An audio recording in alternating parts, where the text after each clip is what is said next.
Is there ever a good way for a football season to end? Not really.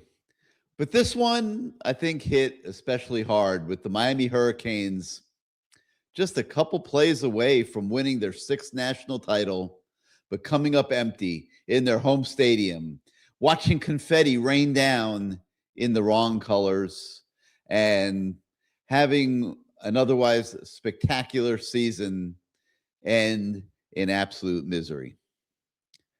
The ball from Carson Beck hanging in the air. Receiver Keelan Marion never looking for it. A complete communication breakdown at the worst of times with the whole thing hanging on the line. And that was it. The easy interception. It ended the dream. It was if the 2025 football season flashed before our eyes. A magical ride, but now that it's over, I don't think anybody can deny that it was an absolute season of progress. Now Miami has to hit the complete reset button, and the coaches were hard at work today conducting exit meetings, figuring out who was going to be in the transfer portal, who was not, what their needs might be, who might be available to come to Miami, and getting ready to take recruiting trips to work on the 2027 recruiting class beginning tomorrow. It was a wild game last night at Hard Rock Stadium, one that I don't think people are going to forget for a very long time, and it has left us with so much to talk about tonight as we begin a new edition of CaneSport Live. Hello again, everybody. I'm Gary Ferman, the publisher of CaneSport.com, and we welcome you once again to the People's Show, CaneSport Live, our final show of the 2025 football season. As usual, it's your show. It'll be driven by your participation. Many of our guests tonight have pre-registered with us. You've probably gotten to know many of them through the course of the season. We will be bringing them on the show as they appear in the studio. As always, our managing editor, Matt Shodell, is going to join me here in the first hour of the show, and then the voice of the fan, Bruce Warner, will take it home with me from there. So without further ado, let me bring in a very weary Matt Shodell. We had a late night at CaneSport for sure. Not too many hours of sleep. This is team no sleep for sure, but we are going to try to power along in this show with you and break down a little bit of what we saw, give you some perspective from our viewpoint, and then hopefully get some others' perspective in here as well. So, Matt, I really thought they were going to get it done, man. A minute 50, 151 on the clock when they got the ball. That's an eternity in college football because the clock stops when you have first downs. And the 2-minute drill is not something that Miami had to use a ton this year, but it's something that you practice every single week. And it's something that by this point in the season should absolutely be well oiled. And the way they were moving the ball in the second half, the way they were getting Malachi Toney loose, I felt that Shannon Dawson would have one more trick in his sleeve and up his sleeve rather, and one more well-designed play in his bag, and that Miami would be able to get this thing done in that situation, and it would be a fairy tale ending at Hard Rock Stadium, the sixth national title. We've waited 23 years for it, and like everybody else, I couldn't believe how it ended. It was so bizarre for it to end that way when you consider what I just said. You've been practicing 2-minute drill the entire season. There is no reason why there should be a breakdown in communication, no reason why a receiver should be running down the field and not be expecting the football. And so, man, that's something Miami's going to have to live with. They had a punt blocked, probably the most critical play of the game, in my opinion. They're going to have to live with that.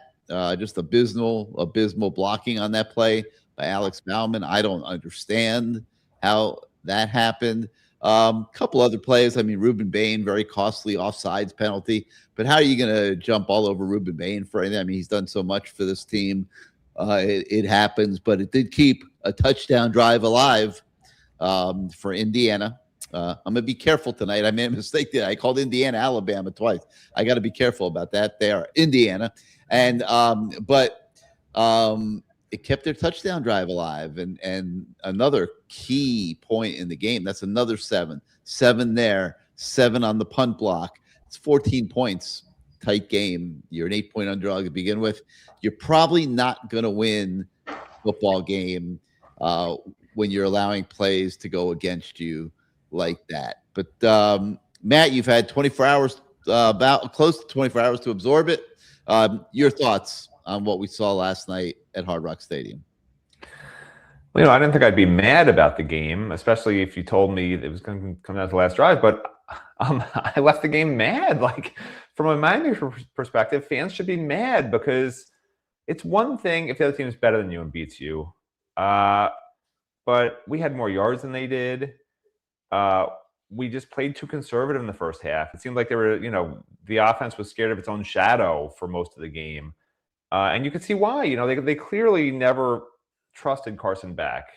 And you could see, I guess, why in the last pass. But I don't know. There was something wasn't right. It's just, it didn't feel right. Because I thought Miami was the better team. Like, watching the game from the high up in the end zone where we had our press box seats, like, Miami looked like the better team. But I guess there was too many mistakes. The punt block is inexcusable. The fact that they couldn't execute a fake punt return on the Malachi Tony play probably would have been a touchdown if they'd been able to execute it correctly. Some untimely penalties. And then, when that final drive started, I turned to the reporters near me and I said, this drive's going to either end in a touchdown. It's going to end in I literally said this. You could ask, I could tell you who the reporters are, but I said, this drive will either end in a touchdown or interception. Wow. And it's 50. I said, and it's 50-50. Which one's going to happen? Because like this is the problem with Miami's offense this year. It wasn't a 50-50 offense. It wasn't a balanced offense. It was a run-first conservative offense the whole year. And now here you are at your own, 10, 15, 20-yard line, down 6 with a minute and a half left. And now you're being asked to be something you're not. And I feel like if Miami had sort of prepared for that more, these moments, had put, maybe Carson Beck was as bad as we thought, throwing the ball down the field. But if he is, then why are you throwing the ball down the field at the most important time of the entire last 23 years? Why would you call a play? If that's your entire rationale for never throwing the ball down the field and putting it in harm's way, why, when you have not 10 seconds, 5 seconds left, where you have to throw a Hail Mary, why with 50 seconds or 40 seconds or whatever the hell it was left? 51. It was 51. Yeah, why with that much time left? And I understand the field gets shorter and it's tougher windows, whatever. But like, if that's how you spent the whole season avoiding those play calls, why in the most important moment in 23 years is that your play call? That's a fireable offense to me. I'm sorry. Like, that's ridiculous. Oh, you're jumping on the bandwagon now. Everybody wants to fire Shannon Dawson. It was an error. It was an error. You know why it's fireable? It didn't work. You know why it's fireable? Because you don't call that play. You don't make that its first read. And maybe we win a national championship. I want someone fired. I don't care if it's a groundskeeper. All right? Somebody's got to get fired, and I want to hear about it, and I want it to be because of that last play. Okay? But no, I'm a little mad about it. It's like you go to it's like Star Wars 14 just came out. You got tickets at midnight to be the first person to see it. It's been a really well-kept secret. It's a 3.5-hour movie. And at 3 hours and 20 minutes, the big climax scene comes on, and then the film projector catches on fire. And they're like, sorry, everybody, you got to go home. Like, I'd be mad then, too. Maybe more mad because I like Star Wars. But I was a little mad about this. And I'm a reporter. I'm not a fan, so I shouldn't have emotions about it, really. But as you think about all the Miami fans that spent $4,000, to sit through 3.5 hours of Shannon Dawson calling A and B gap runs when every time he went outside the A and B gap was a 10 to 57-yard run, and he only did 2 of them the whole game, or 3. I mean, every time they snapped the ball, the defensive end on the left side was looping around into the A gap every damn time. And it never occurred to Shannon Dawson to run where he's leaving more than 2 times that I remember in the game. One for a 14-yard run, one for a 57-yard touchdown. Like, run it every time there. And then when he stays there, you start running up the middle again. Like, I just don't, I can't comprehend the offensive game call. And like, I'm going to go into next year. I'm telling you right now, I'm going into next year. I'm going to be telling people again, like, Shannon Dawson, he still hasn't proven anything to me. He was terrible the first half of the year. I thought he was really good the second half of the year. But then he SH'd the bed in the championship game in the most important moments. You know, we were joking in the press box, not just me, but other people were saying to me, like, maybe this was Shannon Dawson's plan. Indiana's defensive coordinator is so good that he probably assumed that Shannon Dawson was going to do all sorts of new stuff to confuse him. So Shannon Dawson thought, I'm going to confuse him by doing the exact same stuff I did all year with nothing different. He'll never see it coming. Because that's what it looked like and felt like and seemed like, and that's why I'm a little perturbed. Wow. So you're pinning this whole thing on Shannon Dawson. I'm pinning the last play on Shannon Dawson. I'm pinning the first half on Shannon Dawson. That's why they lost the game. The defense played great. They outgained Miami. They outgained Indiana in yards. The defense played lights out. Other than a little soft and pass coverage. And special teams too. I mean, there's no excuse when the other team doesn't even have a punt block on to have a punt blocked. Heads should roll for that too. I mean, again, this is for the national title. It's not like you're just playing a regular game. Heads should roll when you lose your chance at everything because of one or two stupid plays. And it really was just two stupid plays the whole damn game. And it's so frustrating. I would love you want Heads to roll because it's just so dumb. I would love to just get an explanation on that one, from Alex Bauman. Like, what was he thinking? Like, he literally didn't block the guy. There was nobody else. Like, he literally let the guy walk in. I mean, well, I think it was Scott initially missed chipping him. So here's the thing. And actually, I talked to somebody. I don't want to say who it is, but somebody who knows. Okay, and what he said to me is Miami's crazy to have an Australian punter because what they do is they field the ball, they start running to the right for 2 steps, and they punt it, right? So you're technically going outside your protection zone. And what happened in that play, if you look closely, the 3 guys up front are sort of move a little bit to the right and then stand there with their hands up, right? But in truth, Dylan Joyce had taken 2 giant steps to the right side to try and really power it, right? Because he was deep in his own side of the end zone. He was trying to massively mash the ball. If you watch the replay, you'll see he takes 2 massive steps before he even tries to punt it, right? And he's literally running those 2 giant steps right at the guy who winds up blocking it. Because that's what Australian rugby-style punters do. They're not NFL-style punters, okay? And so he just happened to go right into the guy who came free. And it wasn't by design from Indiana. Like, it looked like a genius play by Indiana if they had planned it that way. But honestly, it's as much on Dylan Joyce as I feel bad for Alex Bauman. But, I mean, this is just what you get with Australian punters. We're going to do that, Australian-style punters. Like, he went right into the guy. Yeah. So that's that Alex Bauman didn't block him. He didn't block him. He didn't block him. No. But Alex Bauman clearly didn't understand where the punter was either. Right? If he knew the punter was going to take 2 giant steps like he always does to the right, like he should know that. That's on the coaching. Because Alex Bauman clearly felt like it wasn't going to get blocked by staying where he was. He just stood there and let the guy go by him. Like, he assumed the punter was behind him. Yeah, and not to the right of him, right? So you could be making a good point there. Dylan Joyce might have outrun. I think he outran the blocking. His blocking. Yeah, I didn't look at it that way. I think he was trying to crush the punt because he had the one before that, I think, went off the side of his foot. So I think he was taking extra time, trying to put extra power into it. Close game from his own 5-10 yard line, whatever it was. It just wasn't right. Multiple mess ups there, multiple. All right. Well, like I said earlier, so much for us to talk about. So, let's go right out to you guys. Let's start tonight with Sebastian. He's got a long list there. We might as well jump right into it. Magical season, you say, Sebastian. I think we would agree with that. I mean, It was. I mean, as magical as it could be, the way ending the way it did. It was a lot of fun. I'll tell you that.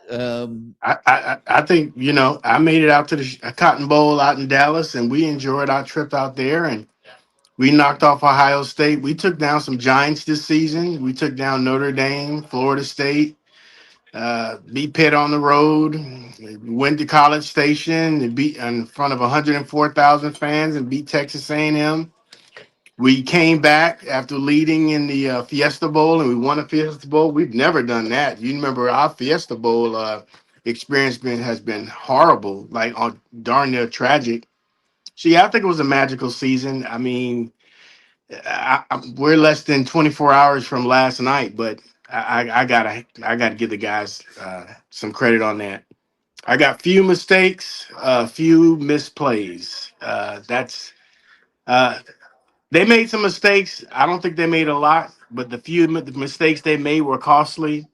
You know, we get a penalty. I don't know what it was. I don't know if it was a face mask or something that extended the drive when they had like 3rd and 14 or something like that. And that was their first touchdown drive.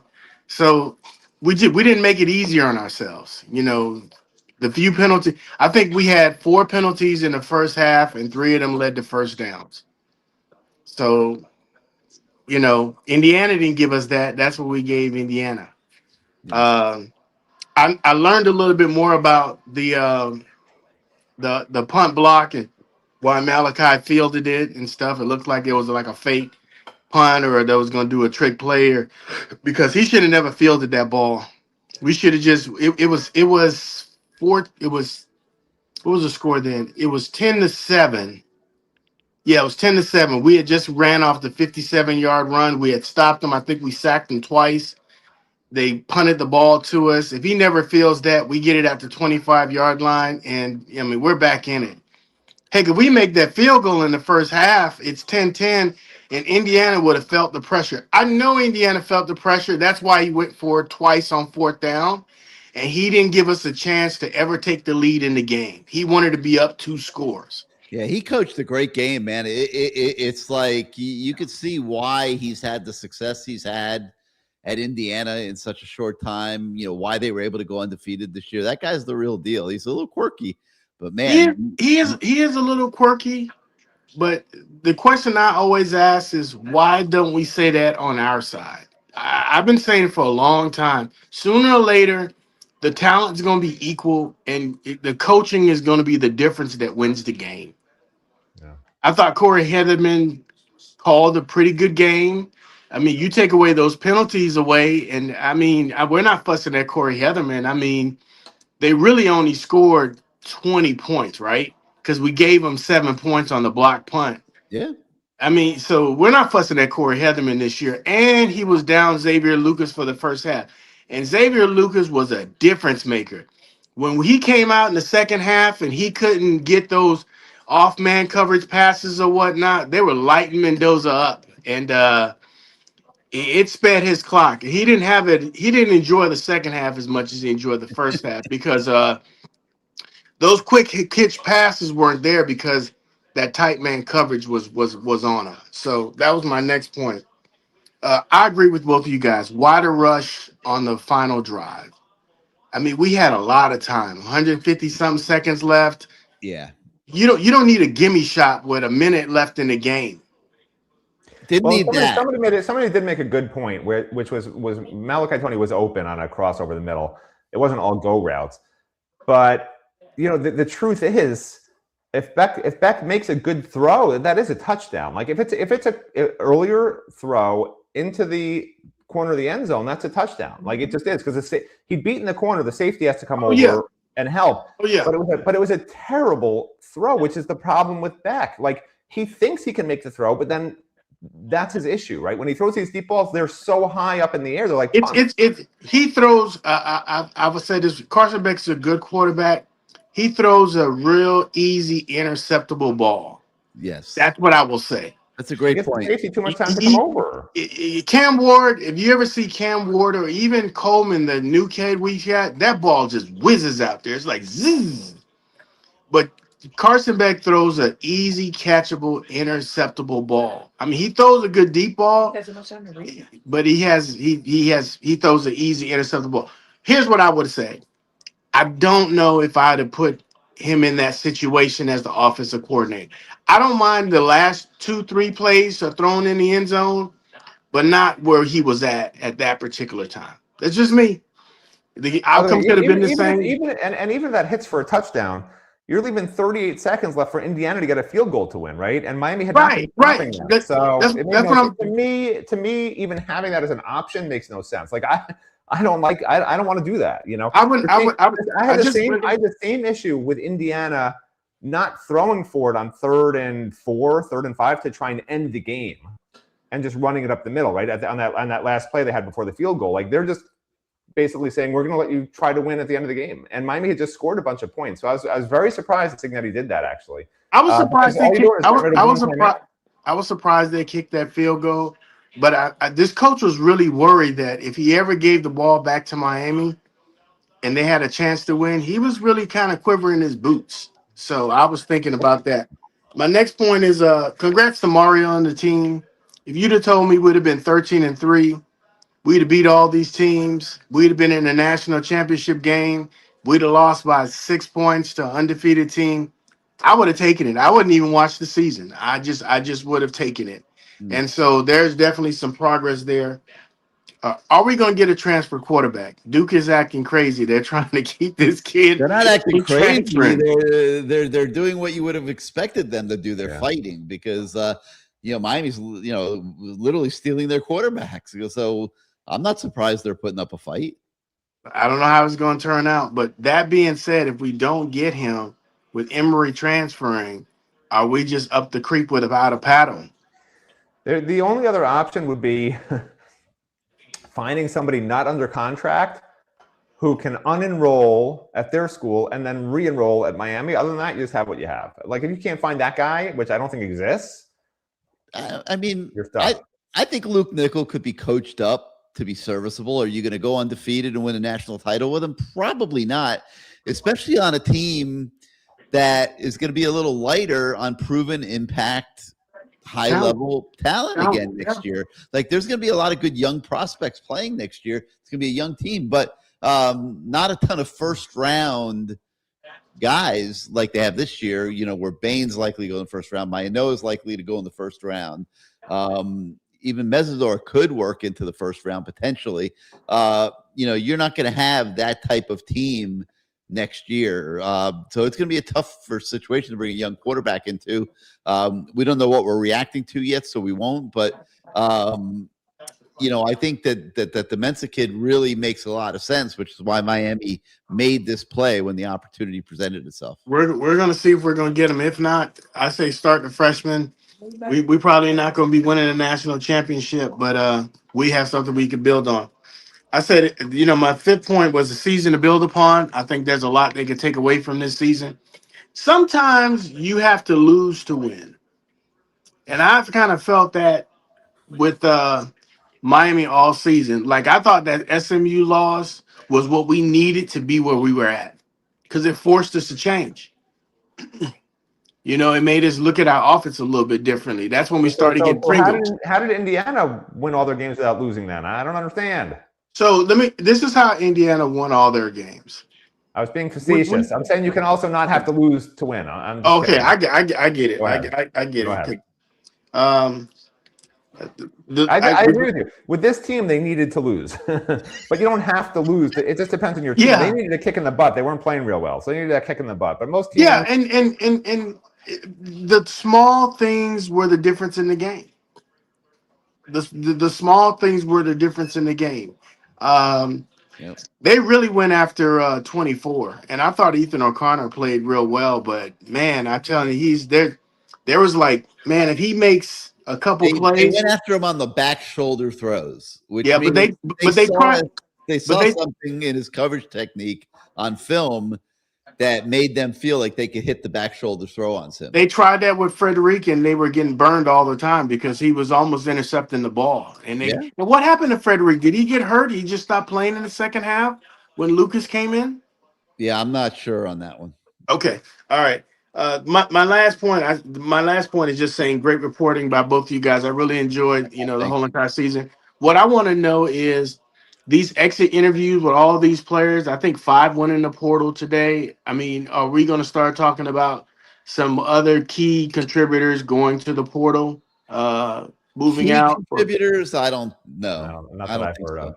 I don't think they'll be key contributors. The guys that have gone in the portal so far, not just today, but earlier, are not key contributors. And that's why they're in the portal, because Miami's not going to invest a lot of NIL money in guys that aren't key contributors because they're having to invest so much money in guys that are.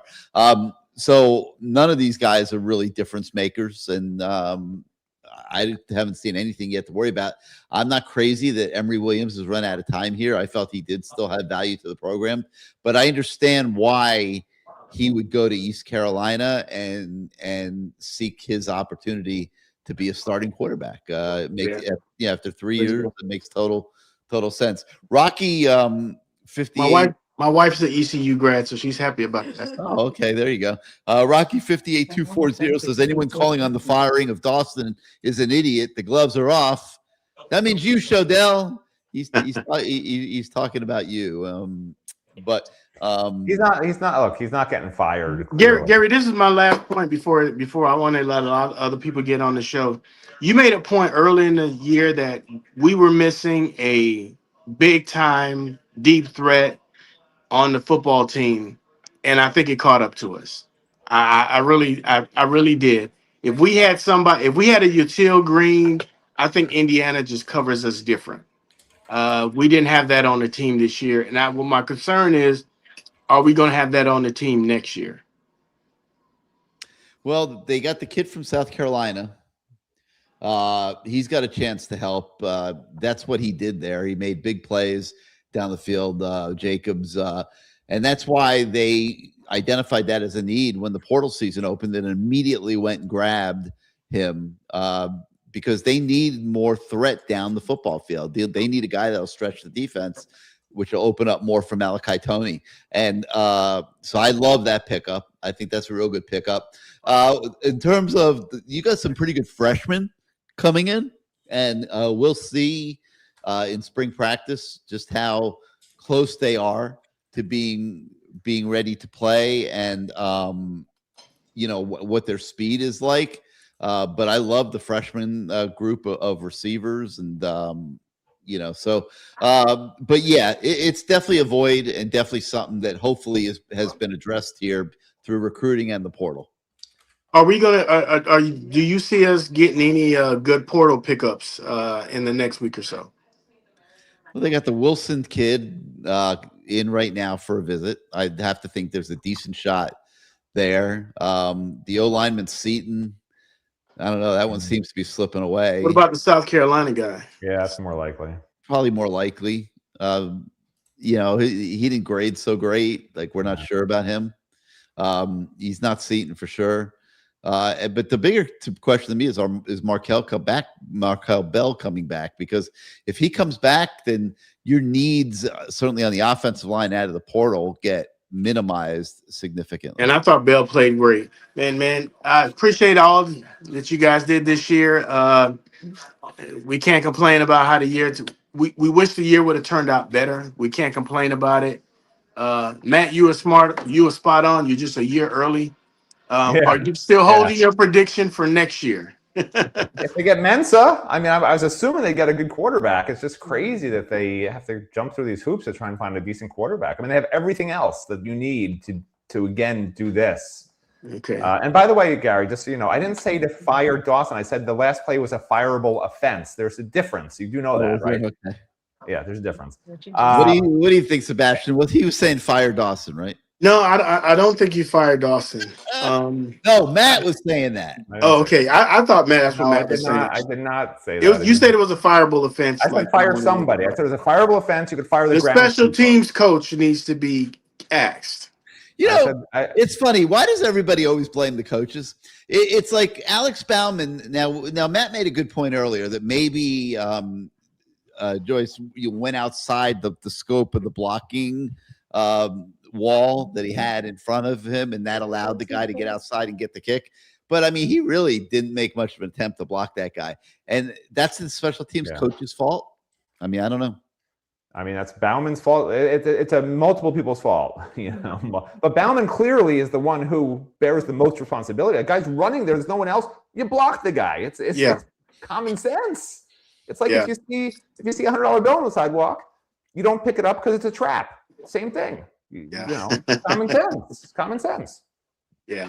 Well, great. I've enjoyed it this year, guys, and I hope we have a similar run come next year. Let's hope, man. Yeah. It's gonna be a little tougher though. Yeah, it'd be a little tougher. With no Bain, Mesidor, and Maui Noah, man, those are three pretty damn good players. I appreciate those guys. Those guys did a lot for the program. They didn't have to come here. Yeah, this defensive line was fun to watch. It reminded me, I used to be an Eagles fan when I was in college back in the 1800s.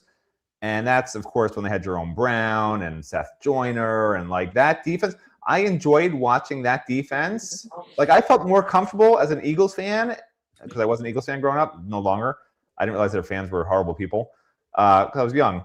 But I enjoyed watching that defense more than when they had the ball on offense. Like, I felt more comfortable with them scoring on defense because they were terrible on offense back in those days. But, I mean, that was a fun defense to watch, and this was a fun defense to watch. Like, it was just such a joy to see how good and how much passion the defenders had playing for Corey Heatherman, playing in this defense. It reminded me of Kennard. It reminded me of Kennard Lang and Holmes. Those two bookends. Yeah, they were good. But I've never seen one year to the next this kind of difference. And kudos, not to pick on Lance Guidry, but like kudos to Corey Heatherman for just making it simple and letting these guys play fast and with passion and with anger, which I know how that feels now. And they got the job done, like game in and game out. There was no this game they were terrible. What's going on? Like the defense didn't lose the game for us. Game against every type of offense, they were good or great. They were never bad in a single game all year, which I mean is just, Corey Heatherman, they should sign him to a 50-year contract. I mean, good for him. Yeah. Hope they will. All right, Sebastian. All right, take care, guys. Man. Have a good night. All right. J.R. Barr's making a great comment here, Matt. Carson Beck's arm was never fully fixed. No, listen to me. Hear me out here for a minute. Well, that's like saying he had a concussion, so he couldn't throw the ball because he got hit in the first. No, he was able to throw the ball, but there were times where it didn't seem like he had a lot of velocity, especially when he went deep.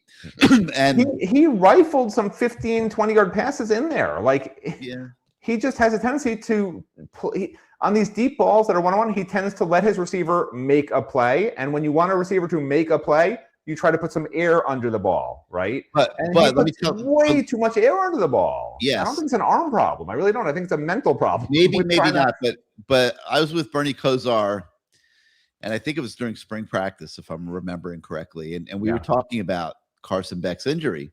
And Bernie had a similar injury. And Bernie was showing me how his arm, still to this day, he had to adjust his throwing motion, which was unorthodox. You do know, I can't even discuss it. Well, the surgical with the surgery from the 1970s and 1980s, better now, 100%. Can I tell you, there's I don't know about quarterbacks, but I know that for a fact there's pitchers who hope they have to get Tommy John surgery because they throw harder after surgery.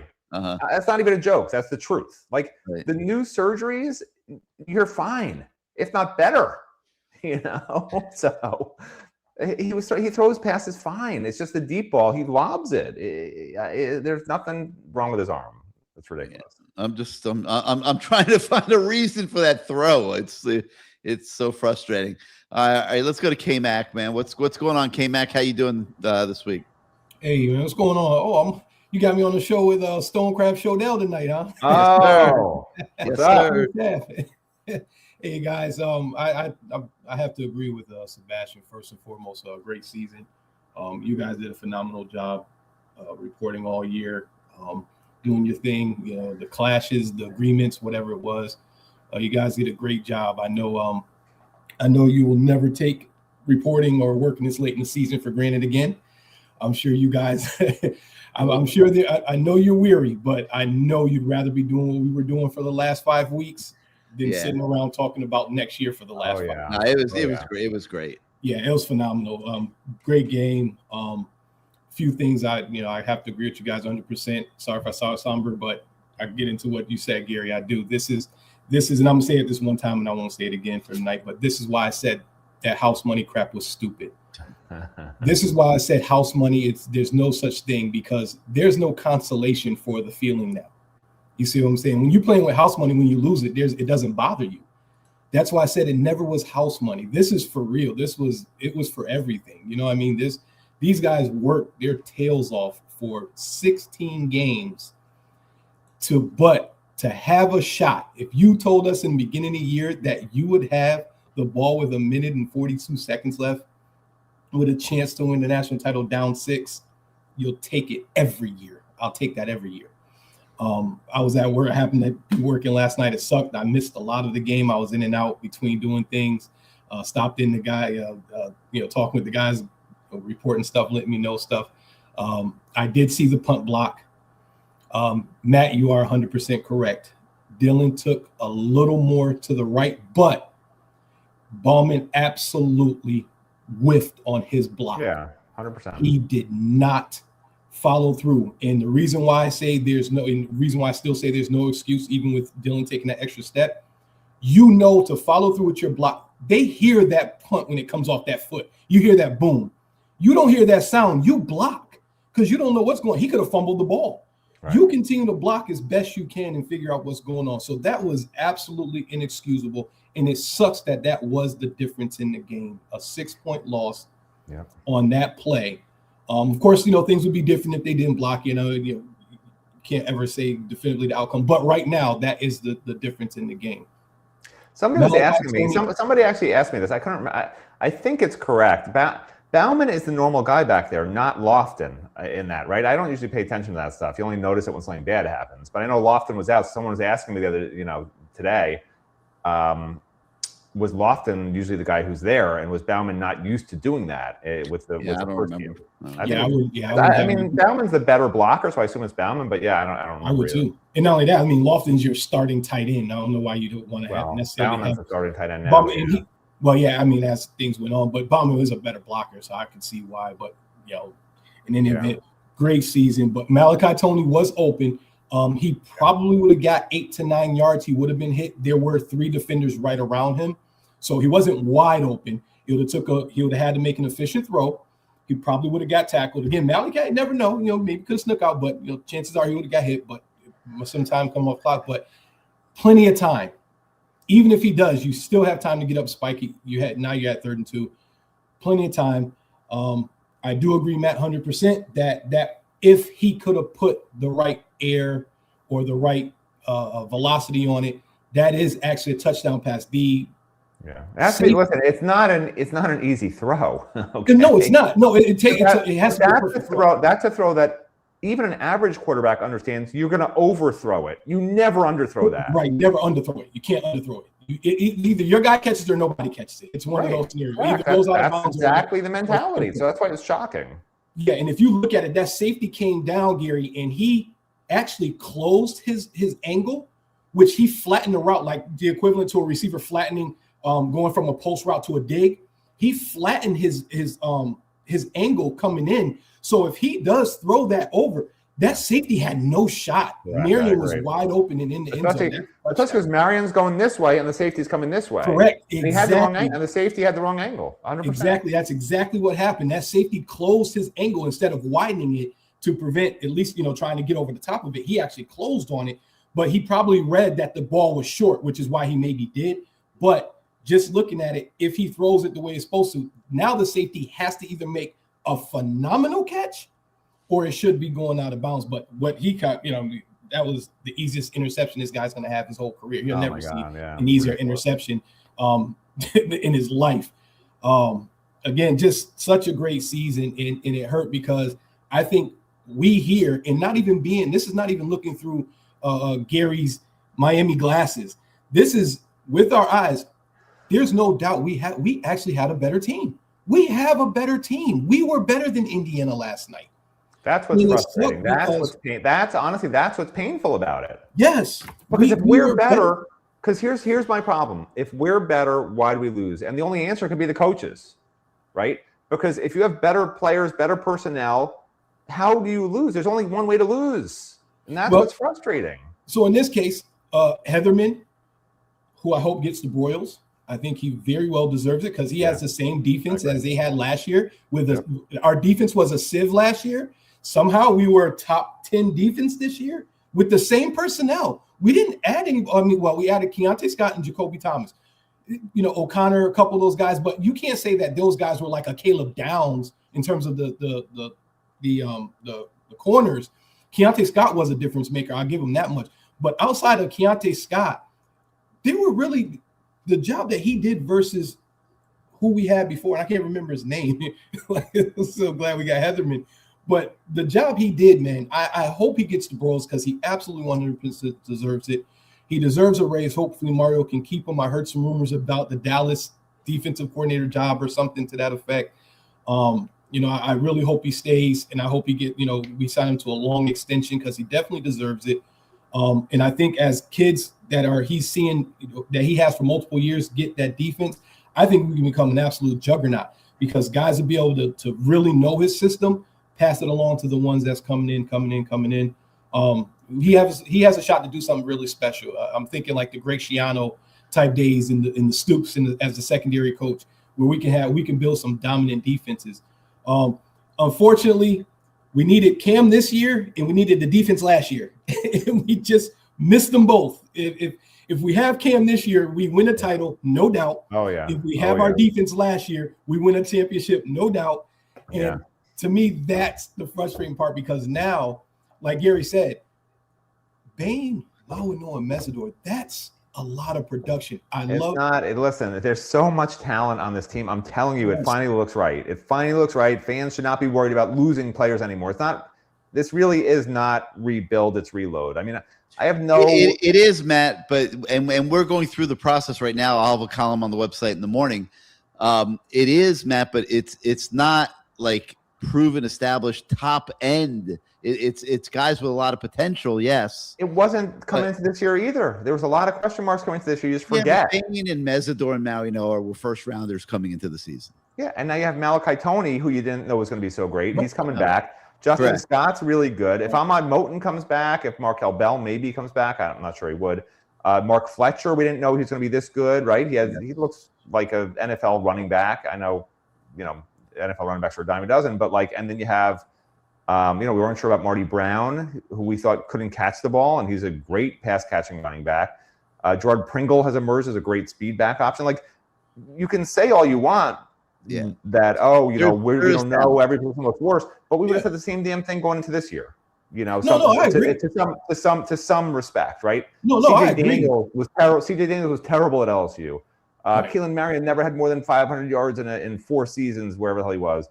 You could point to any number of things, but I'm telling you, when you watch the practices and when you see the personnel and you see how he's stacking and developing. That's all I need to see. That's why I'm sticking with my, what I said 2 years ago, which was playoffs 10-2, and I said 2 losses this year in the playoffs. Which Gary said if they lose 2 games, they won't be in the playoffs. And then next year, competing for a national title, which obviously they were ahead of schedule this year. But I still think they'll be right back there next year. I really do. Yeah. I don't believe we're falling off the cliff. They need a quarterback. They need a quarterback. That's the key. I didn't foresee if they don't get Mensah and they don't get a top quarterback, then I'm going to change my whole prediction. I mean, you can't – today's football game, you can't win with a guy who's never played a snap of college before and you just don't know. I mean, there's just – that would be – to me, it would be a disaster and a shame because everything else I see is there. Everything else you want is there. I mean, that falls right in line with Gary, what you've been speaking about all year, with fans that want to talk about developing Emory, developing Luke. With the money that's invested in this team, you can't take a step back anymore. You have to give yourself an opportunity with the best arm available. Yeah. And that's if feelings are hurt, they just have to be hurt. But here's the proof in the pudding. When spring training comes, if we get Mensah and Luke Nickel outperforms Mensah in spring, Luke Nickel starts next year. Mensah doesn't start. It's just that simple. You have to earn your spot. I don't give a damn if we pay $10 million, $50 million to bring the kid in. If he's not the best quarterback in spring, and Luke Nickel is showing, if Luke Nickel's playing like Peyton Manning and Mensah's playing like Trent Dilfer, Nickel wins. He's starting next year. And to me, that's what these guys have to understand. We can bring the quarterbacks on, but it's still your job. You want the job? Beat them out. Beat them out. Regardless of what we pay them, beat them out. I don't care if we have to pay a $6 million quarterback to sit on the bench, as long as the person that's in the game is the absolute best quarterback and gives us the best chance to win, understands offense, knows what he's supposed to do. I want guys back like Cam Ward that can damn it audible at the line because they understand our offense and they can read defense and understand. That's the type of quarterbacks I'm looking for. I don't think we just need to have robotics, because I do feel like that's where we kind of get into those tendencies of blaming Dawson so much on the game plan. Last year, Ward probably audibles 30% of the time, if he sees something he doesn't like. I don't think Carson Beck felt like he could do those types of things. He just had to fall in line with whatever Dawson called. I'm not going to call for Dawson's head, but I do think that the first half was absolutely pathetic in terms of they were playing like they were scared. They did not look like they felt like they could move the ball again. I feel like it's almost like they listened to the hype about Indiana's defense or something. It's really frustrating when you see the success they had being a little bit more aggressive in the second half. But I do understand how this team has relied on the running game and the offensive line the whole season. So with the national championship on the line, why would they be doing it any differently? I mean, so I get it. And Fletcher did have 100+ yards, and on the second play of the second half, they did bust that long run. They just didn't do it in the first half. But I want to say one other thing. I've been sitting here watching this play all over and over again, that last interception, and the safety was not as out of the play as you were suggesting, Matt. I mean, the safety was going to be right there. Had the throw been better, it might have been a bang situation, but it had. If it was thrown earlier, into the back corner of the end zone, I think it's a touchdown. That's all I'm saying. Well, I mean, it was intercepted at like the 13-yard line. I mean, it never got to the end zone. No, it had to be. The throw was 10 yards, 15 yards under thrown with too much air under it. Yeah. And if you Marion had gone past. I'm not watching it, but Marion had blown past the corner. Yeah, go ahead. Oh, I was just saying, my point was that what could have happened was, I believe, because the safety saw that the ball was underthrown, is why he was at. I wasn't saying that he was severely out in terms of like it was 100% guaranteed that there's no way. I haven't. But if you look at it, I have not been eager to watch. I have not been eager to watch the replays, but I will force myself to watch it again. I'm watching this over and over again right now. That safety took off. Now, let me look at it. I have not wanted to see it again, but I'll look at it again just for you, Gary. Yeah, that safety. Here, I'm going to send you the link right now, Matt. You don't need to send me the link. I can find it. It's all over Twitter, I'm sure. Yeah, it is. But I'm going to, just in case you have trouble, you'll have it in about 2 seconds here. I'm going to send it to you. But the safety took off for that back quadrant of the field the minute the ball was snapped. All right, here it is. I got. I'm looking right now. Hold on. Okay. And that may have been the case, Gary. Again, I was looking at more of the close-up. Yeah, you're right. The safety was going to be in position. I agree. Yep. I haven't watched the replay, so all I was live time. I don't want to see it again. From the very beginning. Should not have been thrown. You're 100% right. Yeah, that ball never should have been thrown. I mean, 100%. And the corner only let Marion go. I didn't want to look at it again. I was going off memory, but you're right. Oh, the corner only let Marion go because he saw the football. Yeah. And that's what I'm saying. Well, I know the corner let go but that's what I was saying when I was looking at it, and I looked at it in a smaller view. I didn't look at it from the very beginning of the play. And that's why I was saying the safety might have cut his angle shorter because he saw that it was an underthrown ball, and that changed his trajectory. But with that being said, even if he threw it, but again, I think it goes back to my original point, which is it either goes out of bounds where nobody catches it if your guy can't catch it. So regardless, it should have been out of bounds. He should have never been able to make a play on. Neither one of those guys should have been able to make a play on that ball once it was thrown. I would put it on the screen right now, but YouTube will hit me with a copyright violation. But yeah, don't do that.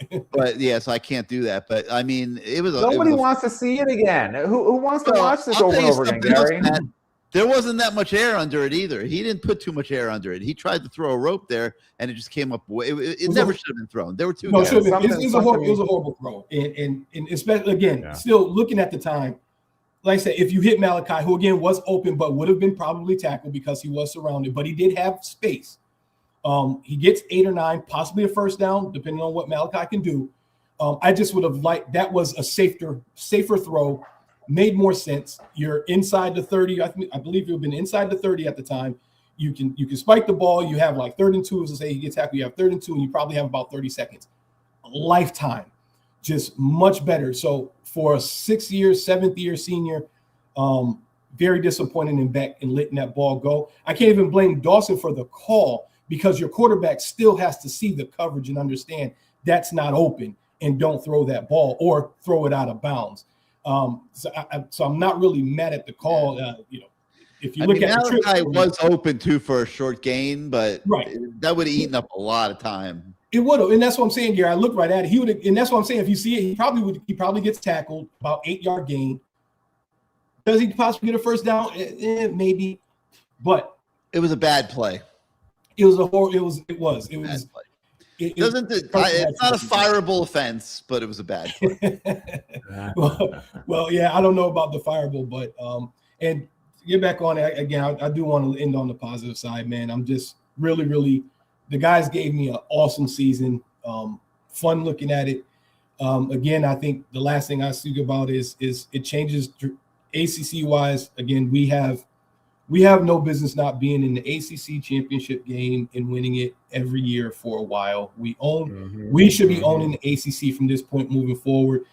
Gary, I told you a while back with Bruce, I give us one. You got one loss every year. You know, Sebastian likes to say, sometimes we need that loss.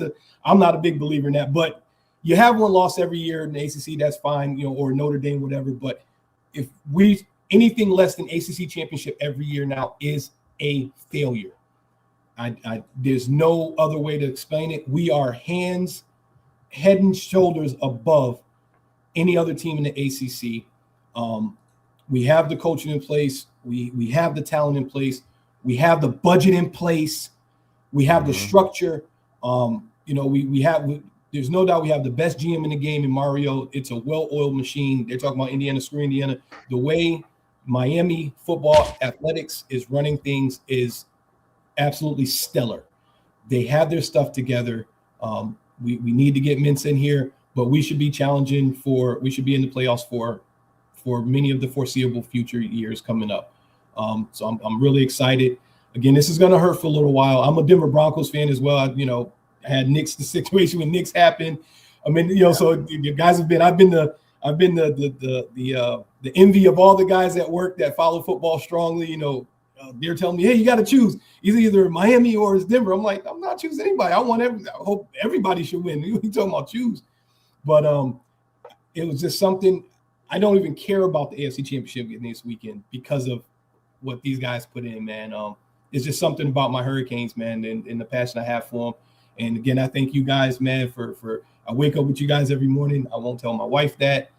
She would appreciate it. But I think I listened to you before I even say hi to her. So, yeah, I don't want to tell her that. But and you guys have just been phenomenal all year. I'm looking forward to the future.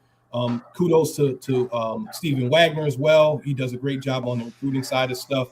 I still haven't patented his really ×3 thing going on, but looking forward to his reporting over the next few days with recruiting and transfer portals and all that stuff. But you guys, man, absolute salute. Hands down, fantastic job. Best in the business. I look forward to talking with you guys whenever we open up CaneSport Live back up. Gary, maybe you'll pop up a couple special shows or something. We'll do something during spring practice. We'll see. Yeah, just to keep some of that. They start spring when it normally starts. Spring practice starts in 5.5, 6 weeks? If they keep the normal calendar, it's insane. Hey man, I'm a fiend, man. I need that daily dose. I need that daily dose. Get Shodell back on the screen. But look forward to hearing you guys. And again, man, great season, great job. Go Canes, and looking forward to next year. All right, K-Mac, thank you for being part of the show, appreciate man. It. Thank you, guys. Thank you. Appreciate your input. Billy DeLulu's asking about Cody Woodall and the rumor that Cody Woodall is going to Ole Miss. We have absolutely heard that. It is a live possibility. We have not gotten a confirmation that it's actually happening yet. Supposedly Cody Woodall doesn't want to be a tight ends coach. He's really hoping to be an O-line coach in his career. There's no openings for that at Miami. So if that's really his passion, then he may have to leave, but nothing final there as of yet. But yes, that is a live rumor. There's a live rumor there that he could be going to join the coaching staff at Ole Miss. All right, Matt, I know we need to let you go get some sleep, man. So why don't you give us your parting thoughts here on the 2025 season? I'm turning the page. I'm ready to go to next season. I'm not big on looking backwards, honestly. I do think it was a successful season. I think, if you told fans before the first game that Miami would have a chance on its final drive to win the national championship, every single fan would have signed up for that. Win or lose, or you can't draw, but win or lose. You sign up for that. And this is part of being a fan. The problem is we're just so used to failure for 23 years, and you sort of think finally we're back. We're there. We're where we want to be. And I know Gary says we're not back until we win the national title. I have a different philosophy because I base it on some other metrics, like having the culture there and the roster there and the talent development there and all the pieces there and the coaching there. And yeah, no, these coaches are amazing coaches. They bring in great talent. When I say they were the better team, so what do you blame other than the coaches? I mean, that's just sort of like, that's what people say, right? If your team's better than the other team and you lose, what are you going to blame it on? Everyone's going to blame it on the coaches, right? But in truth, yeah, players made mistakes in the game. That happens. In big moments, some players from Tulane don't make championship level plays. Okay. Sorry to blame one guy. But there was multiple mistakes in that game by both teams, actually, right? That false start on Indiana on the 2nd and 1 play, that almost cost them the national championship, right? We tend to only look at things from the Miami side, never from the other side. If Miami had won the national championship, it probably would have been because of some guy's butt had a spasm right before they snapped the ball. That cost them 5 yards, and then they gained 1 yard on the next 2 runs, or they probably get the first down. And if they don't get the first down right away, they're going to either run the clock out or run the clock down under 30 seconds, right? Yes. And kick a field goal. And now Miami has the ball back with barely any time getting the ball back on a kickoff. So there's a lot of optimism from me, which is unusual, for the future. And let's just leave it at that. Like, for this guy to be optimistic about anything after watching the last 20 years of Miami Hurricanes football, everybody watching this should be even more optimistic, right? Because like I said in our morning show, when a friend of mine asked me what my excitement level was for the national championship game 4 days before it was happening, I said, this was over text, I said, my excitement level is a 5. And, I guess he thought that wasn't good enough. And I said, well, you don't understand. Like, that's as high as it gets for me. Like, my excitement level normally is just 0. Like, I go 0 to 5. I don't go 0 to 10. So for this guy to be excited about the future, I think everybody should be at a level 10 and be really happy. And yeah, the end wasn't what we wanted. And it was ugly on that final throw. And that's all anyone's going to remember for a long time, probably until, honestly, next season. But Miami, like we've just been talking about, Miami's the best team in the ACC, and it's not even close. It's like being the old Big East in some respects. They're going to, I think, run it. Like, they're going to run the ACC like Clemson did for the foreseeable future, as long as Mario keeps recruiting the way he is, developing the way he is with his staff, and has the budget that he has right now. If that all stays in place, they will be 80% of the next 10 years in the playoffs, because they'll be in the ACC, unless they change the rules and all of a sudden, the conference doesn't matter and they go to some national system. But the way it is right now, with the way the ACC is right now, I mean, the sky's the limit for the Miami Hurricanes. And it's going to be massive these next. Yeah, and I think fans should be very, very excited. Yeah. But development, Matt, is going to be huge these next 7. Yeah, but they've been doing it. I'm not worried about that. Yeah. They got to do it again. They got to do it a lot more of it too, because they're going to need all these young guys next year. All right. Well, great job all through the playoff run and all season. Great season. And, thank you to the fans, other than Greg, for being so nice and not yelling at me too much. I love Greg. What happened to Greg tonight? Thank you to all the fans. Listen, we're all a big family, the Hurricane family, and life goes on. This will be behind us, and we'll move forward to a bright future. All right, Matt. Well, go get some sleep. All right. Bye, everybody. Yeah. All right. Now let's go to the voice of the fan, Bruce Warner. Bring him into the asylum here, and it's actually not really an asylum tonight, Bruce. It's been pretty mellow. Yeah. I got reamed out earlier by somebody in our comments because I scheduled this show during the Miami FSU basketball game. I don't know what I was supposed to do. We do this show on Tuesday nights at 8:00, and I know there was a basketball game, but people can walk and chew gum, and I know the people at the game. Not everybody can walk and chew gum.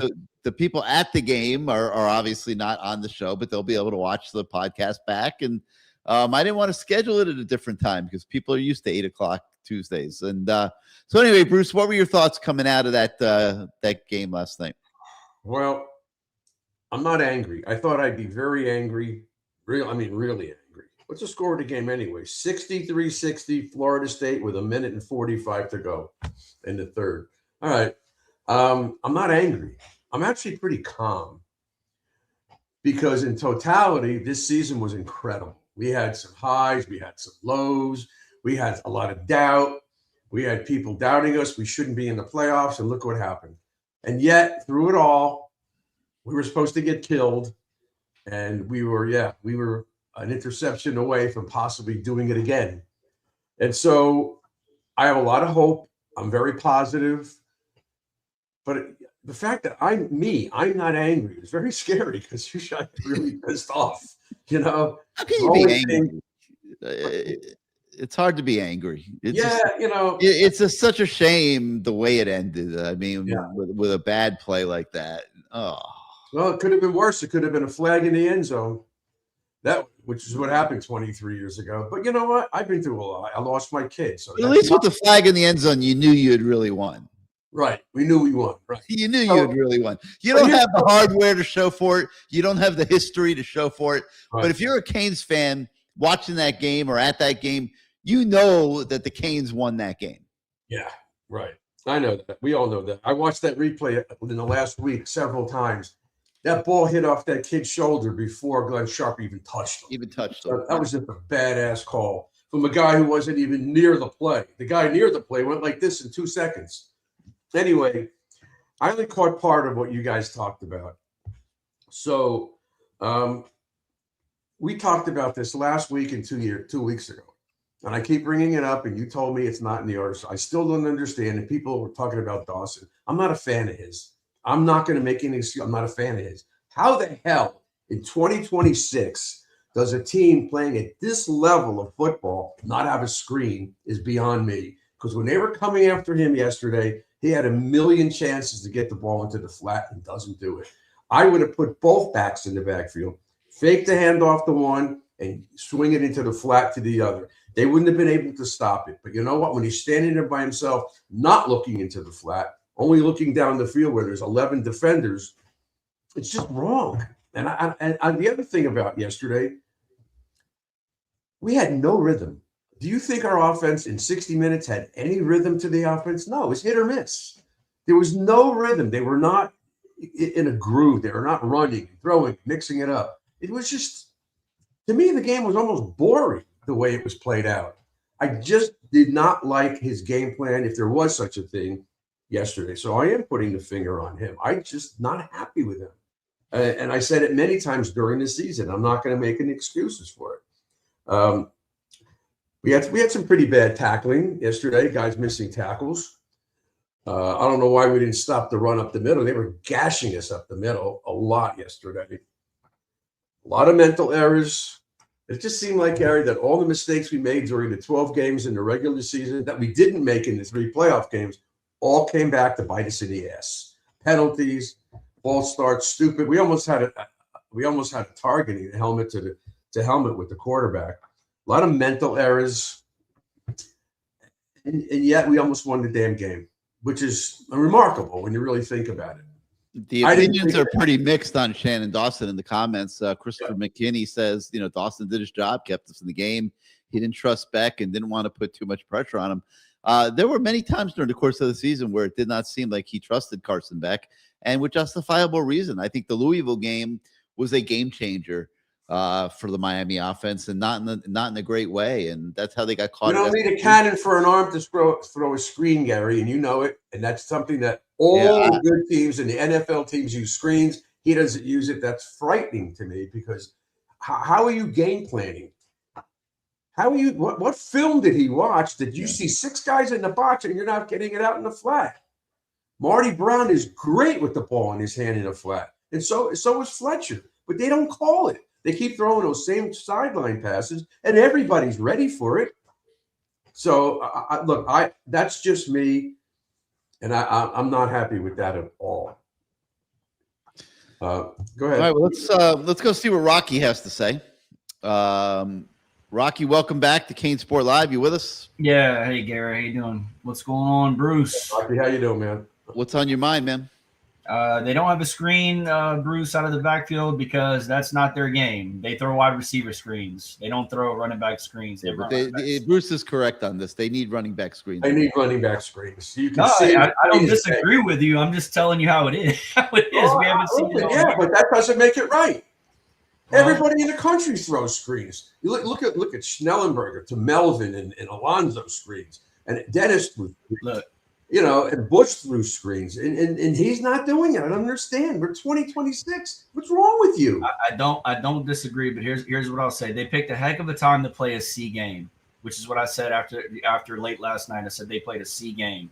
Too many mistakes. Special teams killed us. The first half, I would argue even that the defense came out in the first half a little more tentative with the off coverage that they were playing early on, and Mendoza was taking that one read throw. The announcer kept saying easy access throw, easy access throw. That's my point. You take what they give you. So we're not taking what they're giving us, but they are. That's what bothers me. But they were. But I think what happened was I think the offense came out and they saw that line of scrimmage advantage that they had with the pounds, and I think they thought they could pound them. And Indiana, give them credit, they stepped up on the defensive line. They were feisty. We had trouble running the ball early against them, and we couldn't get into a rhythm, like you said, and we really couldn't get into our identity as what we were. And give a little bit of credit to them. I would also say what hasn't been said on this thing that, and Gary, you might kill me for this, but maybe the moment was a little big for them going in. No, not after they just beat those 3 teams on the road. Yeah, no, the moment wasn't too big. No. You know what, though? But my point is getting the ball. Why not throw on first down? You don't have to throw 80-yard passes. Throw on first down. Get them off the line of scrimmage and then run the ball. Why are you running a guy into a line where there's 6 or 7 defenders? Why? Because they thought they could push him around. If you gamble, you play percentage. You play in blackjack, you're playing percentages. This is the same thing. It's football, but there's a way to do this. They thought I don't disagree with you, Bruce, but they went into that game thinking they could push him around, and it didn't work out that way. Things just went astray, man. Like LD Lucci here says that the DC could have had a better play call on the Mendoza quarterback draw. No, he had the right play call. They missed the check. They missed it. They didn't get the check made, and he wished he had called timeout and been able to get it right because they identified what the play was going to be. They just didn't get the right calls made, unfortunately, in that situation. They'd prepared for it during the week, and they knew that in that formation that they often ran the draw, and they just didn't get the responsibilities down right. It was shades to me, guys, and shades of the Louisville game, where every once in a while we just didn't get the right fits. We didn't hit the right gaps. The deep throw at the end, Gary, we've been seeing that all year from Carson Beck. Go back to FSU and look at the tape.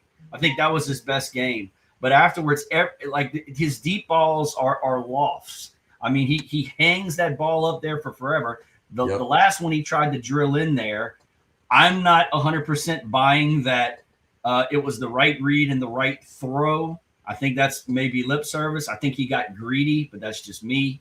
And it just the next evolution for this team, okay, going forward, is how to eliminate these dumb penalties and these stupid mistakes that beat ourselves. We have got to figure out how to do that. Okay? Well, they worked on it and they haven't corrected it. Gary, by the way, do you know if that play was called by Dawson, or was that something that he just was in the pocket? He says, I'm going to throw it down the field because nobody else is open. Do you know what the call was on that play? No. But, Dawson talked about it after game. He talked about it. He felt like he made the right decision. So, it was clearly Dawson that made the call, and he wasn't disappointed that the ball went to Marion, which I don't understand why. I just watched it about 15 times in a row here while we're doing this show, and it was that play was never there. The safety was running for that spot from the snap. Right. They had double coverage in that zone, and there was no way a pass was likely to be completed there. And so I don't know, man. Despite what I said about the tonight start of the defense, so they played well enough to keep us in the game. The only reason they scored was because of our mistakes. Even on their first touchdown drive, Bain with the offsides was either face mask or holding penalties. Penalties got them down there. Otherwise, they didn't do squat. Right. Very frustrating again. And as far as the totality of it, my thought is, guys, I feel bad for.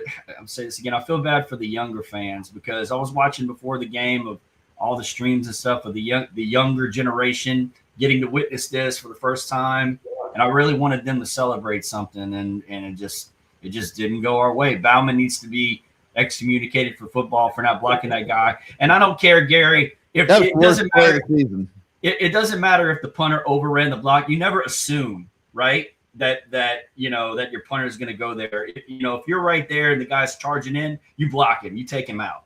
All right, how many responsibilities did he have on that play, Bauman? One, make sure nobody gets to the punter. How hard could it be if you hit him? Even if he was knocked Bauman on his ass, it would have helped. That and the missed field goal was the difference in the game. That was the missed field goal cost us an opportunity to tie it with the field goal at the end instead of having to go for the win. That's correct. And look, Kurt Signetti on that 4th down call with Mendoza.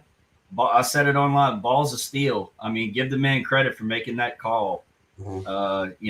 That just shows what kind By of. the way, speaking of Signetti, you guys, doesn't he remind you of Jack Nicholson in One Flew Over the Cuckoo's Nest? I mean, a little bit, yes. Doesn't he?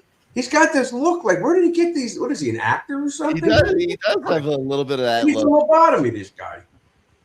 Yeah, hell of a coach, though, man. I'm very impressed with that guy. Yeah, hell of a coach.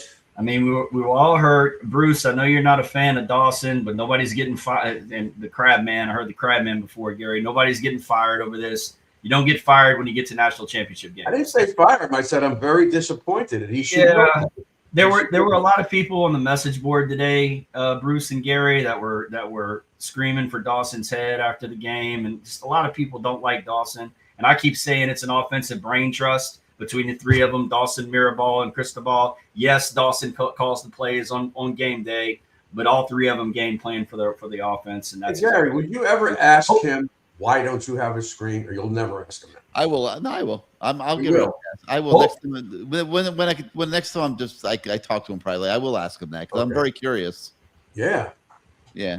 I've been saying it all season. Hopefully Mario realizes the importance of the wide receiver position, because I think they had a lot of trouble getting separation last night. Bingo. You're right, Rocky. These guys were draped all over our guys, and a lot of it was holding and pass interference, but they didn't call it. But you're right. We had no separation. No separation. And as good as Daniels and Marion have been in the playoffs, they weren't good last night. Give credit to Indiana. The defense was better than I thought it was going to be. I thought we were going to be able to handle them, and they came in ready to play. And we fought back. Our guys fought, counter punch, but in the end, it just wasn't enough. Just too many mistakes. Yeah. Gary, do you think there's any credence to this? Maybe they were just mentally exhausted after what they had gone through. Maybe not so much physically, but mentally exhausted. If that's the case, though, doesn't that apply to both teams? I mean, yeah, a 16-game season. They played 2 games, and they were blowing their teams out. They were not psychologically in it. Like the Ohio State game was close to Mississippi. I didn't get that sense at all. Those kids were ready to play. They played their balls off. They played very hard. I think the defense played hard, but yeah, there were no issues. They just got beat, man. Indiana's good. They are good, and of course they got us when we had our starting corner out, and the other kid was playing like what's the guy? They went after Ethan O'Connor, and I thought Ethan O'Connor actually did a good job. But later in the game, 70 plays. He played. Ethan O'Connor played almost every snap. Well, and Gary, what can you do against that back shoulder throw like they did to Beckers? How do you defend? Certain cornerbacks? It's really the technique of the corner. There's certain cornerbacks that'll defend that route different than others, and maybe what they saw with Ethan O'Connor was that he gets a little too far inside, and that if you throw the ball to the outside, because they were clearly running that route against him in very key situations. That was something that they picked up in scouting the game. And they're way off the ball, so it gives them a chance. If he was jamming this guy, maybe the timing would be off and these things wouldn't be happening. But they were so far back because they were so afraid of getting burned. I think the defensive backs had a rough game last night. Those kids are good anyhow from Indiana, but they didn't miss. They were right on. They were making catches all over the place. No, I did.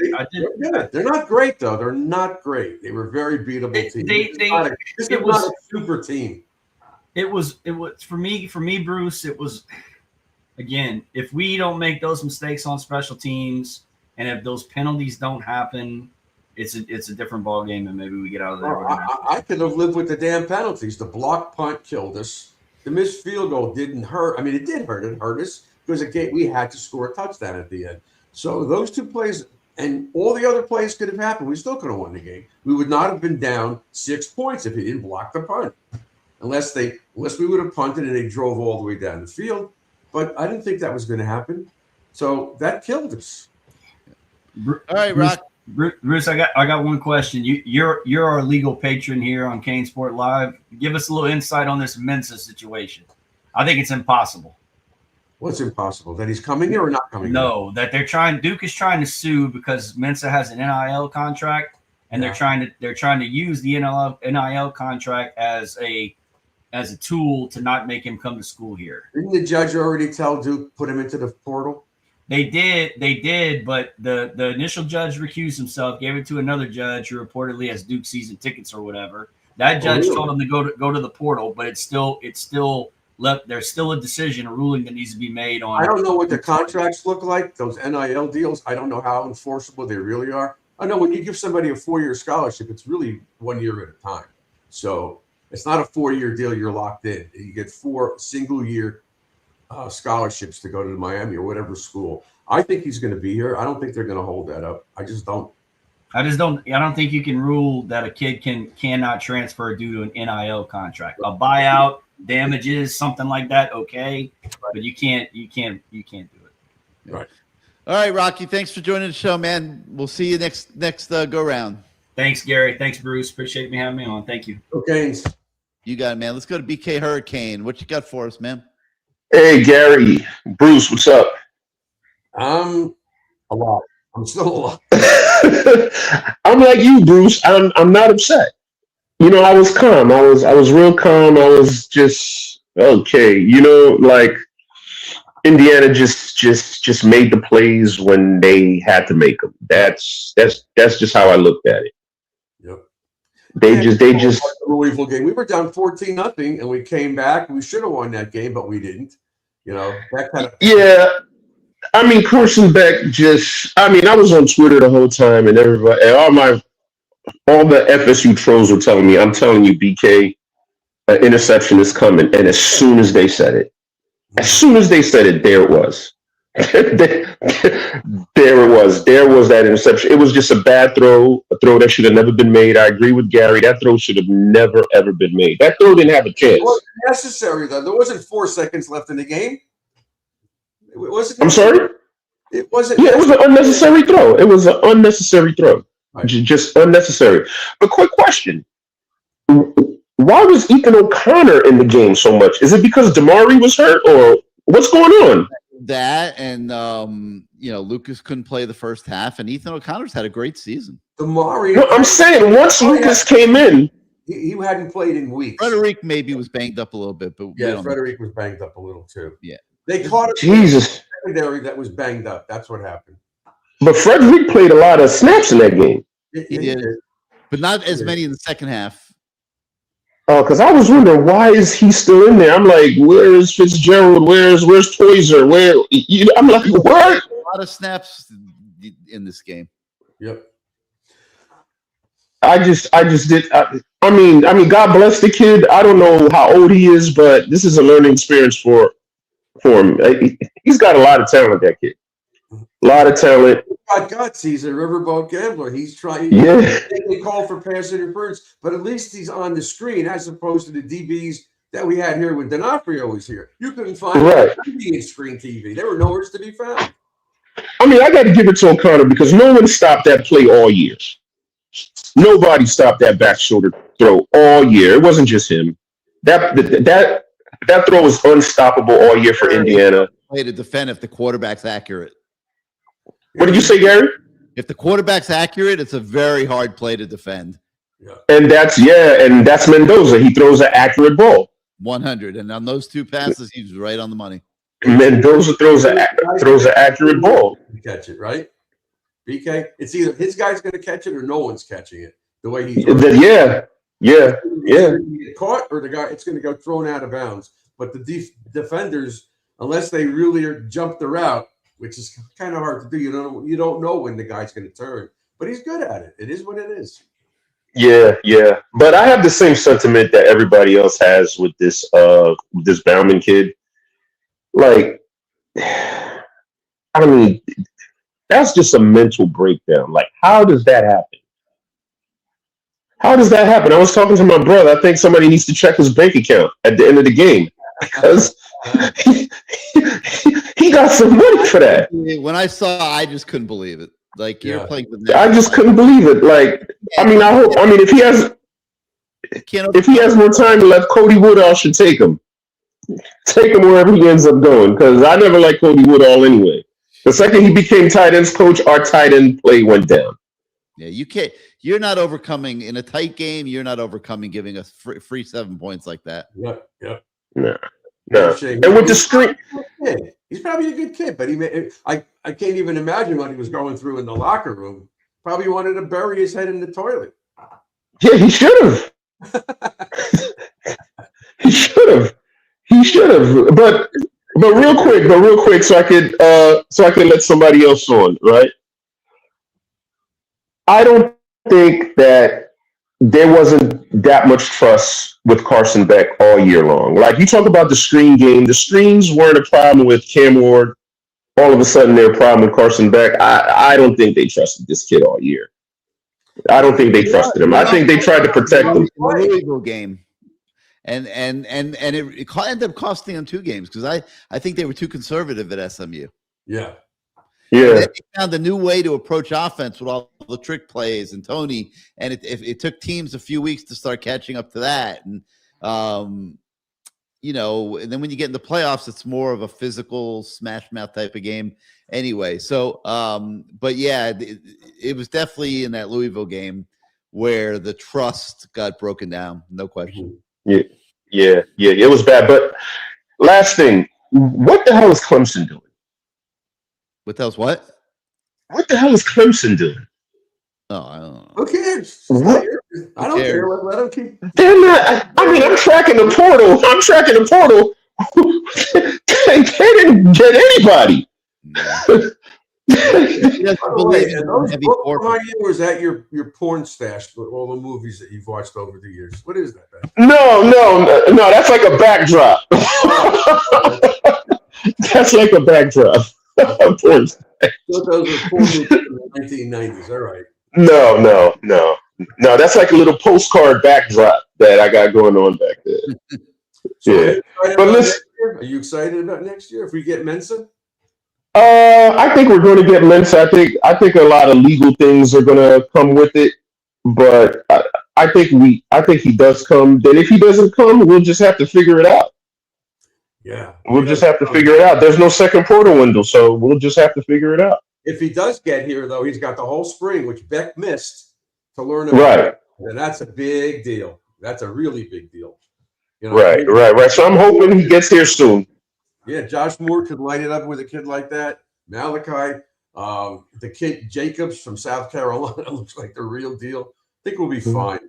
I heard Samario Wingo was killing it in practice. Killing it. He's going to be very good. Who was? Samario Wingo. Oh, yeah, Wingo. The new freshman. He's going to be very good. Yeah. All those freshman receivers can play, man. Yeah. They got 4 4-stars and a 5-star. They're going to be fine. They got some good kids coming in at the receiver. Okay. So we need Lofton. All right. Thanks a lot, Gary. Thanks a lot, Bruce. Gary, thanks for all the hard work you put in all year. No sweat, man. We'll catch up. Great talking to you over the season, man. It was a lot of fun. All right. Thanks a lot, Bruce. I look forward to hearing from you guys soon. Okay, all right, BK. All right, let's go to Mikester Kane. What's up, Mikester? No song, man. No song. We're not playing. There can't possibly be a song after a game like that. No song tonight. No song tonight. Yeah. One song, maybe, but that's about it. Well, anyway, guys, a couple things. You got to give Indiana a lot of credit. They did play extremely well in that game. Now, a couple of things that I saw, like when Mendoza ran up the middle there, I saw that Bain was being held. Did you see that? He had number 65, that left tackle. He had his arm right around his neck like this, like he was choking him. I saw that a lot yesterday. It was like Yeah. it was like he was in a noose. It was that Right. bad. He was in a noose. He couldn't get free. Never Not called. just on that play, Mike. A lot of the other plays where they showed it from the behind the line of scrimmage. You see him coming towards Mendoza, and you see the guy's arm around his throat. Yeah. I mean, it might not be a penalty, but it's just criminal charges, if you ask me. Yeah. Second thing, have you guys heard about what was going on with Fletcher and that guy number 95 there? I don't know, but it's criminal that they took that and went viral with it the way they did. Mark Fletcher is as straight up and solid a kid as exists. I mean, uttermost character and everything. I mean, that guy obviously said something to him and he reacted in the moment, and it's fine. But like, for them to blow that thing up all over social media the way they did, like, man.